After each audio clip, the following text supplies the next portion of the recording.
What's up, co-reporters, and welcome back to my channel. Love is Blind Season 3 stars Matt and Colleen have officially moved into their first home together after nearly 2 years of marriage.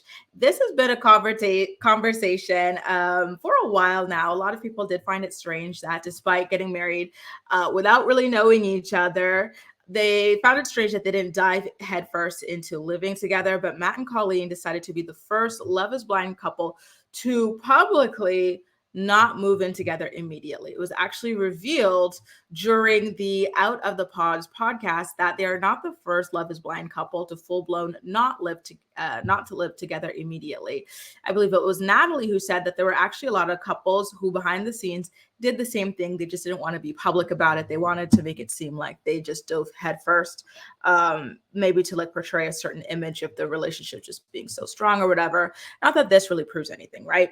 But anyway, the two of them made the announcement together on Instagram the other day, and I wanted to go over their announcements with you guys, okay? So why don't we get to it? So here is Colleen's announcement. It's a gorgeous photo of she and Matt in their new kitchen with a caption that says, "Honey, I'm home." And it's the middle finger emoji, which I'm sure is for myself and other people who had a lot of questions about this relationship. Not just them, their lack of cohabitation, but also their just relationship in general, the vibes it gives off, the after the altar special and the way that they came off there and everything. Like, there's a lot to say about this relationship, to be honest with you, but I digress. And so Matt also made the announcement on his own Instagram account as well. So why don't we head over and see what he had to say? Mind you, he did use similar photos to Colleen. I thought it was a really cute idea for them to both make the announcement publicly together at the exact same time. I remember seeing the images pretty much one after the other on my Instagram feed. I recently did a video, actually, speaking of all of this housing arrangement, I recently did a video about how in the Out of the Pods podcast episode, Colleen brought up the fact that after her lease was up, she wound up moving into a studio apartment. And I was like, well, wait a minute, girl, why are you living in a studio apartment? Wasn't that like the reason that you and Matt we're talking about you can't live together yet because you're waiting for your leases to be up? Meanwhile, you go live in a studio apartment. It was weird, right? But I don't know. I wonder what the deal was with that. I would have loved to get more details on it, but I don't think we're going to get any more details. So Matt shared one single photo. He doesn't have the carousel skills. And it says, "We did it our way," which I think is a really good way to say it.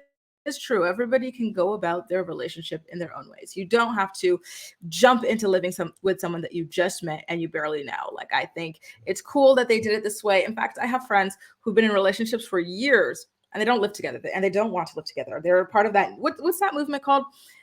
Together separately, right? Where you're in a long term, I'm talking 5 years plus, committed relationship. Some people even get married with this arrangement, but not living together. Honestly, to be honest with you, it sounds like the dream. I love living alone, like even though I'm dating and whatnot, like it's just not on my mind. It's not on my radar. I'm not trying to move. I'm not trying to live with someone anytime soon because I am just loving this way too much. Do what you want, when you want, eat what you want and stuff. Like, it's just so perfect. So I totally understand why they decided to hang on a little bit more. And I think it also helps add to like the suspense, the getting to know you without like getting bored too quickly because everything happened so quickly. You know what I mean? So good for them. Good for them. I'm happy to see that they are now living together. I hope everything is going well and that it's sort of stabilized a bit more because, again, even during the After the Altar special, they talked a lot about like, they're fighting and whatnot. And I don't know.